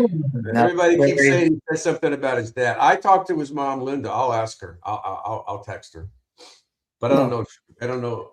He obviously said something. Look, I don't think it really matters. What I think really matters is that we move forward right now. We get Mensa out from the portal. Okay. We get what's his name from Colorado. All right. I think it's going to LSU. So oh, you think he's going to LSU? That's what I think he's going to do. I'm just hoping Bell comes back. I'm pretty sure Moten's coming back. Right, Gary? You said that 50-50? A lot more work on consistency. I think it's 50-50. I think he should come back. I've spoken to NFL people. They think he needs another year. He needs footwork, and he needs to still work on those speed rushes. I agree. His technique needs he needs to tweak his technique and get a little more finesse in his footwork, because he's having a little bit of trouble with that. He could be a first-round pick next year with his size. Yeah. Oh, yeah, he can be easily. I mean, Magoa, obviously he's gone. There's no question about that. Yeah. But anyway, so I think rebuilding pretty good, though. Wait till you see this Cantwell kid. Jesus. Oof. Oh, well, you think Cantwell is going to start next year right off the bat? I do. Right tackle. Absolutely. Right. I agree. Right tackle. Yeah, he fit right in with right tackle. If you can imagine him at right tackle and Bell at left tackle, it's a done deal. Okay. Yeah. That's what Who's going to be the guards? McCoy and Sampson. Oginola? Yeah. Okay. And Ryan Rodriguez may get another year. He could be the possibly. Center. Oh, I like that Max Buchanan kid too. Yeah. Buchanan. Forgot about him. He could contend to be the center. Now, what about the defensive side of the ball? We got what? The hell's that kid's name there? Howe and Hayden Lowe. Marquise Lightfoot. Pickett, Herbert Scroggins. Now, Lightfoot put on more bulk, in my opinion. He'll get some more bulk. He'll gain another 15, 20 pounds this offseason. Yes. Yeah, he can run. Yeah, he's good. I mean, he's quick. He's quick off the edge. But, he's got to gain. Right? He's not going to be in the inside. He's coming off the edge. That's what they want him to do. And Hayden Lowe is really good. He was doing great until he got hurt. Yeah, him. And who's that guy from the other guy that was in the portal. We picked up in the portal there. I can't think of his name. Lay? He's leaving. No, not him. Wasn't there another one that was coming in? It was a D tackle. You mean this year? No, we had Moulton, we had Scott, we had Blay. No. I thought there was another one. I don't know. Maybe. But all I know is they have Blunt too, so he'll keep getting bigger. They'll be fine. Yeah, I think we'll be fine on the D side. What about linebackers? What do we got coming in for linebackers? Well, Motore is trying to secure another year. I don't know if he'll be successful. That's going to work. But you got Popo Aguirre back. You got Kamal Bonner, who they picked up in the transfer portal. Didn't play very much this year. They got the Wiley kid. He got a little bit of burn, but not much. Kellen Wiley is a young player that they think has a good upside. Ezekiel Marcelin, we'll see. And Darius Hayes, I believe, is going to be back. So he'll get a look in spring practice. It's not great, but they have a few decent young players. Yeah, they got the Carter kid from Ohio State. Oh yeah, that's who it was. Yeah, The I Carter gotta thank kid the from guy Ohio down here State. who That's said what I'm it. thinking of. Yeah. Yeah. Yeah. But he's not real big. He's like 6'2", 285, but he's very tenacious. He's tough. Yeah, he's tough. He's Yeah, tough. that's the kid I was trying to figure out with Carter. Yeah, I think he'll be tough. He'll be good. He'll be solid, strong, very solid. But what about the secondary, guys? What do you think about that? Secondary. I mean, you got to replace Thomas and Scott, but you got Not gonna be Fitzgerald. easy. Those guys are really Bought the college kid there. They picked up Bryce Thornton in the portal. He's a proven guy who could play nickel. Mhm. That was a good pickup. Dylan Day. Dylan Day, that's who it was. They have Bryce, but the other safety left. Right, yeah. Okay. The other, what's his name, Gary? The kid that got hurt in high school and he came in and he's leaving already. Right. Yeah, that kid. I can't think of his name off the bat. And what do we got for kickers? Anybody? Well, they just signed 2 in the portal. Yeah. Wasn't there a Northwestern kid? Yeah, Northwestern kid and FSU kid. And Yeah. Weinberg, yeah. Okay. So we got 2 kickers. Punter. Joyce is back. Okay, Joyce coming back. That's good. Yeah.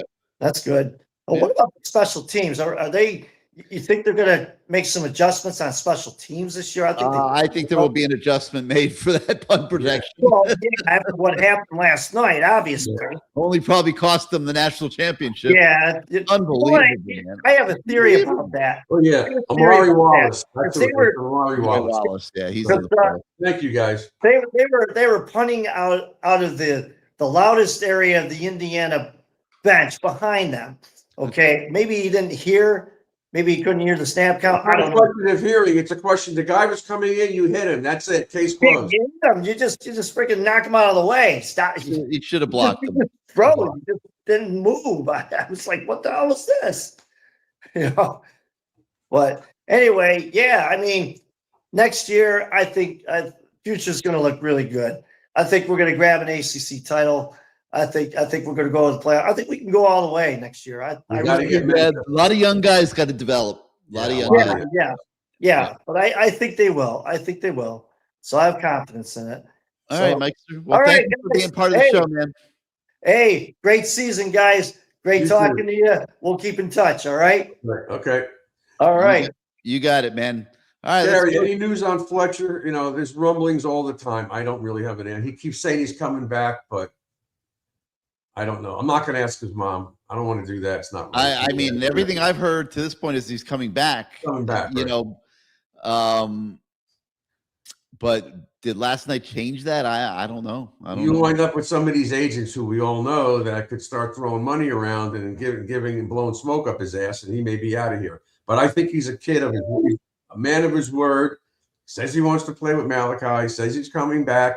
Yeah. And I think and I know he talks to his father because he admitted it. And his mom, they're very tight. I don't see a kid like that saying, I'm coming back, and he bolts. Yeah. Now, I don't know.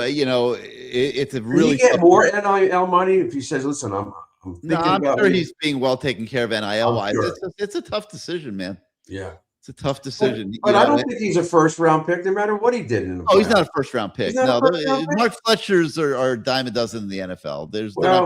Yes and no. They are. Although I'd say he got up to 21 miles an hour on that run last night. Yes, that's the fastest that he's ever run. Yeah. The running back, Henry, he makes a lot of money. He's not a take-it-to-the-house guy, but he's got a lot of value to him. Yeah. He's tough. That was the fastest Mark Fletcher had probably ever run in his entire career. Yeah, and I kept on thinking they're going to catch him, but he fooled me. He didn't catch him. He was motoring, man. It was impressive. All right, let's go out to the Italian Stallion. How you doing, my man? What's up? It's Jake, right? Yeah, I'm good. How you guys doing? You can hear me okay? Yeah. I didn't jump off the ledge. I thought I would. But Well, the reason why I haven't been on, I thought that I was the jinx after that SMU game.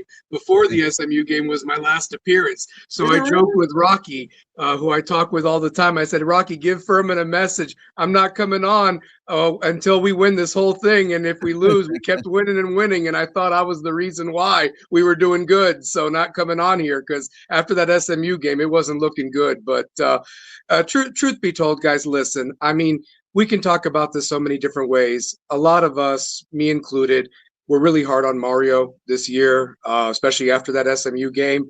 Mhm. And I'm just proud of how this team fought and just showed me something that I haven't seen in years, honestly. You know, the kids come and go here and there. Mhm. But to go toe to toe with a team like that doesn't make mistakes, and you got to give credit where credit's due. I mean, did we leave one out there? Yeah, we did. But at the end of the day, that's been a lot of Miami Hurricane great teams in the past that have left one out there for other reasons. And I can't make sense of it.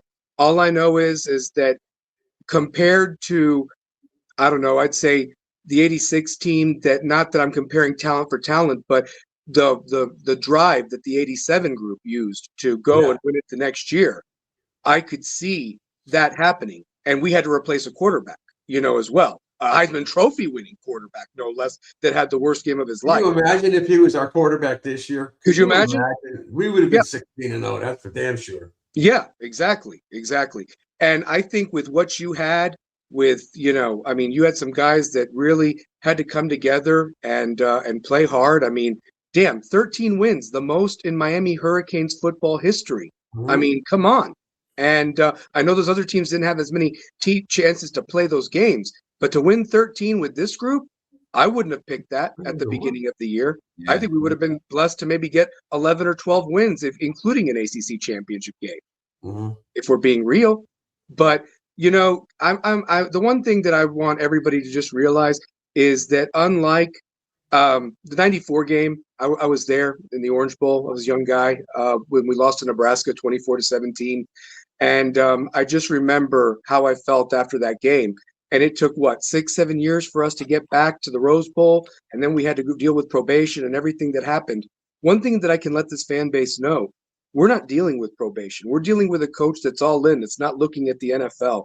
And he's going to make sure more than ever. I saw him last night after the game, and I was just so encouraged. And I'm like, I really believe that we're going to win one of these. I mean, it may not be next year. I'd love for it to be in Vegas. Let's go. But at the same time, great, man. We're going to be in the conversation. And Gary, if the SEC and Big Ten can stop, pampering each other's asses, with powder, and just agree to disagree for 12 or 16 teams, I'll say we're one of the 12 or 16 teams, provided we have a new ACC commissioner that makes sure that the refs are actually calling these games correct, and they actually protect the brand that could be the torchbearer for this conference. I mean, the hell with FSU and Clemson. They're in the dumps. I mean, roll with the Canes, baby. Come on. Good luck with that, bro. These guys. And I'll be honest with you. I've been the most critical of this guy. And I don't know how you feel about him. I don't know how the other people have felt about him, but I'm going to be honest with you, Gary. The fact that Dr. Jim Phillips has a job at this point as the ACC commissioner is absolute ridiculous. He's the reason why the fact that we were even put in this position. I mean, could you imagine if we had been left out of these playoffs? We were the best thing to happen to these damn playoffs. Listen, the Indiana story, Mendoza, at the end of the day, they're still Indiana, and we're still the damn U, and we still put asses in the seats, and people want to watch us either win or lose, and I love it. And I wouldn't want to roll with any other damn team or any other fan base, honestly. But I think we're going to be back next year. We'll see what happens. We just got to take care of business against these low teams.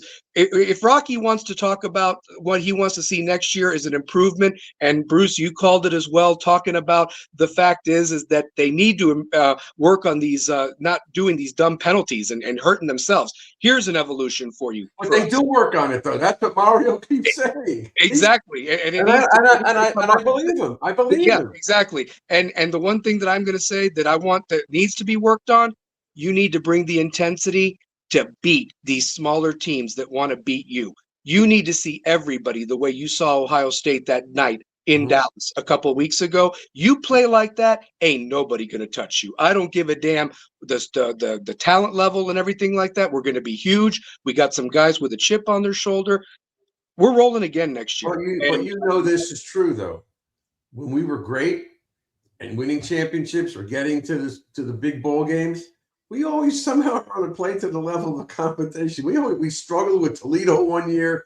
Oh, Arkansas, we beat Arkansas 18-16. Arizona 8-7, I remember. Yeah, I mean, we've always done the Boston College game. The Boston, Virginia Tech. I mean, that Williford drop 2-point conversion. I mean, they're in the end zone up in we've had Blacksburg. these problems against the crummy teams for years. But we played the number one team or Oklahoma, or we kicked their ass. We always kicked their ass. Yep. No, we've always when got they came in here with that stupid video they did, and we shut them out 31-0.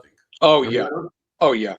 And like I said, I'm just very encouraged by this, by where this program is headed. And I'm all in with Mario. And I really think he's turned the corner, and he just can't go backwards. He's got to keep going forward and improve. And I know he will. And, he'll get the job done. And there'll be better days ahead. But I'll tell you this, guys, I'll leave it with this. Gary, I want to also thank you. The fact that you've gone this deep, I know you all do a show year round, but I bet it's a lot better than just talking about recruiting of what National Signing Day used to be like. I mean, we were coming up on that weekend, that first week of February back in the day. Now it's just another week, But I will say this much. I will say this much. This has felt great. Your coverage. I'm happy for you guys. I'm happy for CaneSport. You all have been waiting for this for so many years. We're not going anywhere. And I'll say this, leave it with this. It's a lot better than going to the damn Pop-Tarts Bowl or Cheez-It Bowl or anything like that. We are in the playoffs every year, guys. Book it. And we are going to be state champs from here on out. So I hope everyone has a wonderful 2026. Next year should be an automatic ACC title and clearly a bid to the playoffs, but hopefully a bye. Yes, and not the road that we had to go through. Because I'll tell you this, Indiana was as fresh as a daisy, but I'll say this much. They had to pack a lunch last night to get rid of us. And it really did come down to that last minute. They didn't run over us like some people did. And also, screw anybody that thought that they were going to win 44-20. This defense didn't allow over 27 points in any of the 16 games. I mean, honestly, let's just be real. So they didn't yesterday either. They only did. No, 27 was the max they allowed. Points. Yep, 27 was the max they allowed. And honestly, I'm looking forward to seeing what Heatherman and that group does next year with a little bit of upgrades. So, yep. But anyway, hey, root for the basketball team and the baseball team, guys. If you're true Canes fans, they got some good seasons going on. Hey, what happened go tonight? Canes, baby. Have a great year. All right, James. Trying to find out what happened tonight in the game. Keep looking. In the meantime, I'm trying to figure out why it's so damn dark at Jake's house. Jake, where are you? Where are you, Jake? In Newark? Jake, you with I'm on us? a plane. Oh, you're on a plane. Oh, my God. Hey, we lost 65-63 tonight. We lost. Jake, are you flying the plane? Jeez, look at you. He can't talk. They'll throw him. They're going to throw him out the side door. Are you in the Mile High Club? What are you doing up there? All right, Jake. Well, thanks for being with us in spirit. That's funny. We don't want to get him in trouble. I'm surprised he's not in the cockpit drinking with the captain and the pilot, but whatever. Yeah, that's funny. Too bad he's flying home. He was here for the game. All right, Bruce. So, how do we wrap this thing up? I mean, man, that was a tough one last night. You just see the national championship right there, and it was just a play here or a play there. And man, I have a great appreciation. It is harder to get to that game now than it's ever been. Yes. You got to win all these extra games against good teams, and they did it. They got to the end, and I haven't seen that many people, and I thought maybe if we lost that they'd be screaming about Mario can't win a big one. But I don't think the Cane fans are doing that. We're way past. He shut up everybody. Everybody he shut up. So I think it's great. Yeah. We have fire nothing this guy, fire that guy. but It's the best staff Mario's had since he got here. Yeah. They And do also, everything Gary, perfect? our No, but defense got who put knows? together with paste and glue. We have a lot of new kids on the defense. We Yeah. have a lot of new coaches on the defense. And look where we were from last year to this year. The improvement was incredible. Hats off to Mario, the entire staff, the players. They worked their rear ends off all season to put themselves in a position to be less than 2 minutes away from being national champions. But you know what? I think this is something that we'll all learn from, and I think we'll get better. And I just do. I'm looking forward to next year. I think our schedule's a little tougher, isn't it? It will be, but I mean, it's still the At Notre ACC. Dame, I think, right? Yeah, at Notre Dame will probably be the toughest game of the year. I think we're still going to Clemson. That as much as whatever you want about Clemson, that won't be an easy out. Well, There'll be the usual assortment of games. But listen, this is a big developmental year. They've got a lot of talent on this roster, but it's young. It needs to be developed. So it'll be a big spring practice coming up. And that it's going to be fun to see what kind of team they're able to put together. And Craig Medeiros is asking in the messages, what's up with Mensa? That's stuck in a little bit of a legal battle right now. It's not looking great that he's going to be able to come and participate in spring practice unless he pulls an Xavier Lucas and just goes ahead and does it. Right. And says, "Go ahead, sue me." We got to have lawyers. The lawyers are telling him what's up. Yeah, they'll figure it out in the next day or two, probably. But right now, it's looking like he may not be able to come be part of spring practice. But I think Miami will still take him. So we'll see. We'll see where it goes from there. But I want to thank everybody for being part of this show this season. Once again, great season. Hope you guys enjoyed CaneSport Live every week. We'll try to spot in a show here or there during the off season. Maybe something during spring practice. But this show works best. We'll continue to have our Good Morning CaneSport shows. This particular show works best during the season. But hope you guys have all enjoyed it, and we appreciate you coming and being with us every Tuesday night. I want to thank everyone that joined also this evening, and thank Matt Shodell, thank Bruce. We will bring you all your coverage at CaneSport.com this entire off season. There's gonna be a lot going on. So make sure you stay glued to CaneSport.com. Your subscriptions, like we say at the bottom of the screen, they mean everything to us and allow us to do everything that we do to try to make you guys the most knowledgeable fans in America. So we appreciate all of you that subscribe to our site. If you're not a member at CaneSport, please come on over and join our community of fans. And we appreciate every single one of you. Hey, it's great to be a Miami Hurricane, and that rings true. After a loss, it doesn't make – yes, it matters, but it's great to be a Hurricane. Thank God we're not Gators or Seminoles. All right, so for Matt Shodell and Bruce, I'm Gary. Thanks again, everybody. We'll see you next time.